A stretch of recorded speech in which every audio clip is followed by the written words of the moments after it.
दोस्तों हैदराबाद की टीम को जीतने के लिए चाहिए थे 6 गेंदों में 13 रन। फिर किया दिल्ली के गेंदबाजों ने चमत्कार। दोस्तों स्वागत है आप सभी का हमारे यूट्यूब चैनल में। तो आज की इस वीडियो में हम आपको देने वाले दिल्ली और हैदराबाद के बीच में खेले गए टक्कर के मुकाबले की पूरी हाईलाइट और अंतिम ओवर का पूरा रोमांच बताएंगे आपको इस वीडियो में। लेकिन उससे पहले आप चैनल पर नए हैं तो चैनल को सब्सक्राइब कर लीजिए और वीडियो को अंत तक जरूर देखना। दोस्तों हैदराबाद की टीम को इस मैच को जीतने के लिए चाहिए थे 6 गेंदों में 13 रन और क्रीज पर मौजूद थे वॉशिंगटन सुंदर और मार्को यानसेन और बॉलिंग कर रहे थे दिल्ली की तरफ से मुकेश। तो इस मैच के अंतिम ओवर में क्या कुछ हुआ बताएंगे आपको इस वीडियो में। तो चलिए वीडियो को शुरू करते हैं। दोस्तों आईपीएल 2023 का एक और रोमांचक मुकाबला जो कि खेला गया दिल्ली कैपिटल्स और सनराइजर्स हैदराबाद के बीच में। इस मैच में दिल्ली के कप्तान डेविड वार्नर ने टॉस जीतकर पहले बल्लेबाजी करने का फैसला किया।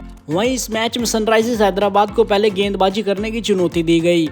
इस मैच में सलामी बल्लेबाज के रूप में आए दिल्ली कैपिटल्स की तरफ से डेविड वार्नर और उनका इस मैच में साथ देने के लिए उतरे फिल सॉल्ट। वहीं हैदराबाद की तरफ से इस मैच का पहला ओवर फेंकने आए भुवनेश्वर कुमार जो कि अपनी पहले ही ओवर में एक शानदार अपनी टीम को सफलता दिलाते हुए अपने ओवर की तीसरी गेंद पर फिल सॉल्ट को क्लासेन के हाथों कैच आउट करवा देते हैं। फिल सॉल्ट इस मैच की पहली गेंद पर आउट हो जाते हुए अपना खाता भी नहीं खोल पाते, लेकिन अगले ओवर की 2 गेंदों में लगातार मिचेल मार्श 2 शानदार चौके लगा देते हैं। वहीं इसी ओवर की चौथी और 5वीं गेंद पर वह फिर से 2 चौके लगा देते हैं।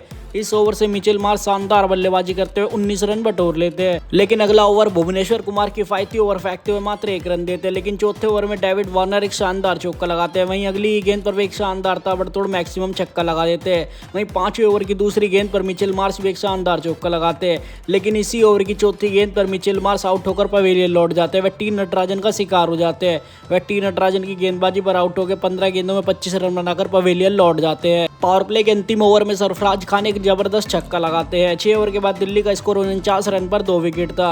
वहीं 7वें ओवर में वार्नर एक शानदार फिर से चौका लगा देते हैं, लेकिन 8वें ओवर की दूसरी गेंद पर डेविड वार्नर आउट होकर पवेलियन लौट जाते हैं। अपना कैच हैरी ब्रूक को थमा बैठते हैं। उनका विकेट वॉशिंगटन सुंदर को मिल जाता है। वार्नर इस मैच में 20 गेंदों में 21 रन बनाकर पवेलियन लौट जाता है। वहीं इसी ओवर की चौथी गेंद पर सरफराज खान भी आउट होकर पवेलियन लौट जाते हैं। सरफराज खान अपना कैच भुवनेश्वर को थमा बैठते हैं। सरफराज इस मैच में 9 गेंदों में 10 रन बनाकर आउट हो जाते हैं। अगली गेंद पर अमन हकीम आते ही एक शानदार चौका लगाते हैं, लेकिन इसी ओवर की अंतिम गेंद पर अमन हकीम भी आउट होकर पवेलियन लौट जाते हैं। वे अपना कैच थमा बैठते हैं अभिषेक शर्मा को। इस मैच में 2 गेंदों में 4 रन बनाकर आउट हो जाते हैं। वॉशिंगटन सुंदर एक ही ओवर में 3 विकेट झटक लेते हैं। वहीं 9वें ओवर में शानदार गेंदबाजी करते हुए मयंक मार्कंडे 7 रन देते हैं। वहीं 10वें ओवर में सुंदर शानदार गेंदबाजी करते हुए मात्र 3 रन देते हैं। 10 ओवर के बाद दिल्ली का स्कोर 72 रन पर 5 विकेट था।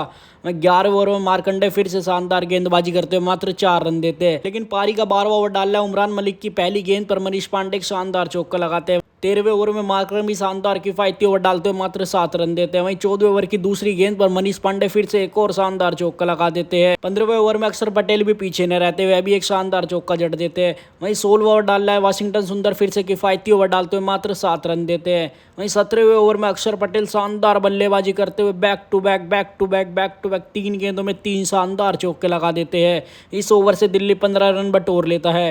वहीं 18वें ओवर में डालना है भुवनेश्वर कुमार शानदार गेंदबाजी करते हुए अक्षर पटेल को बोल्ड कर देते हैं। अक्षर पटेल इस मैच में 100 के स्ट्राइक रेट से 34 गेंदों में 34 रन बनाकर पवेलियन लौट जाते हैं। वहीं पारी के 19वें ओवर की दूसरी गेंद पर मनीष पांडे भी रन आउट होकर पवेलियन लौट जाते हैं। मनीष पांडे शानदार बल्लेबाजी करते हुए 27 गेंदों में 34 रन बनाकर आउट होते हैं। वहीं पारी के अंतिम ओवर की दूसरी गेंद पर रिपल पटेल भी रन आउट हो जाते हैं। रिपल पटेल 6 गेंदों में 5 रन बनाकर पवेलियन लौट जाते हैं। वहीं इसी ओवर की अंतिम गेंद पर कुलदीप यादव शानदार बल्लेबाजी करते हुए एक चौका लगा देते हैं। 20 ओवर के बाद दिल्ली का स्कोर 144 रन पर 9 विकेट था।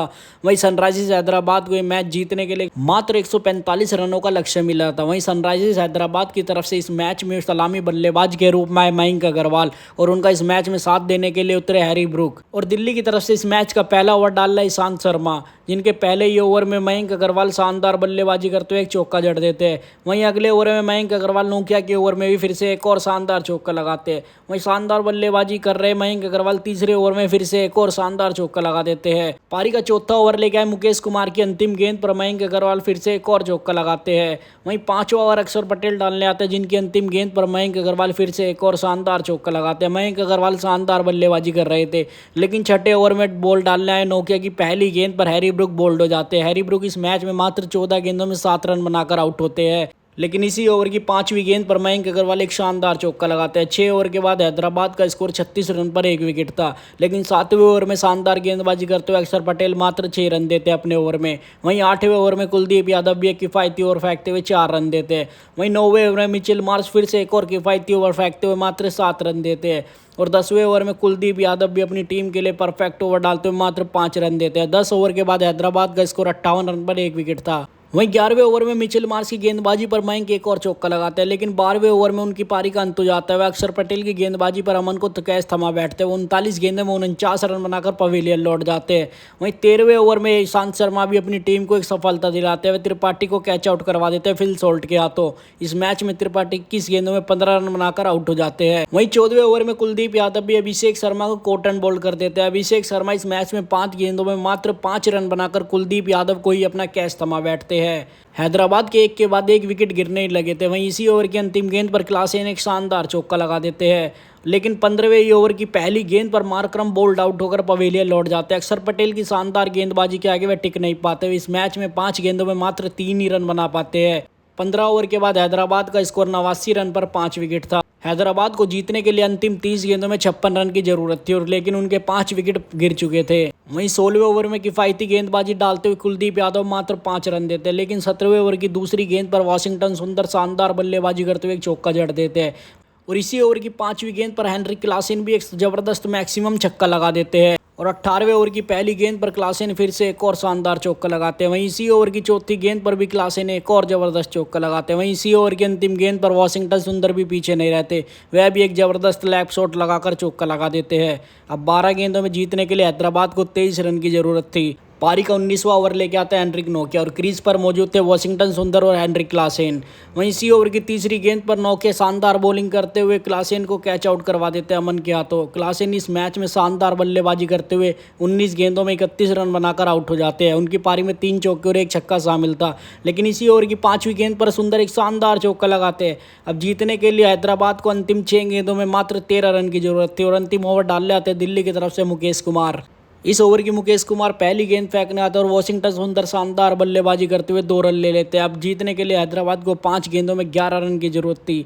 लेकिन अगली ही गेंद शानदार गेंदबाजी करते हुए मुकेश कुमार डॉट करा देते हैं। 4 गेंद में 11 रन की जरूरत थी। वहीं अगली ही गेंद पर वाशिंगटन सुंदर एक सिंगल ले लेते हैं। अब जीतने के लिए हैदराबाद को 3 गेंदों में 10 रन चाहिए थे। वहीं अगली ही गेंद पर वह फिर से एक और सिंगल लेते हैं। 2 गेंद में 9 रन चाहिए थे अब जीतने के लिए हैदराबाद को, लेकिन 5वीं गेंद पर भी यह सिंगल लेते हैं और अंतिम गेंद पर एक भी रन नहीं आता और दिल्ली ये मैच जीत लेती है 7 रनों से। दोस्तों आज के मैच में आपको अक्षर पटेल की ऑलराउंड परफॉर्मेंस कैसी लगी कमेंट बॉक्स में जरूर बताएं और ये भी जरूर बताएं कि अक्षर पटेल को बल्लेबाजी करने के लिए और ऊपर भेजा जाना चाहिए या नहीं।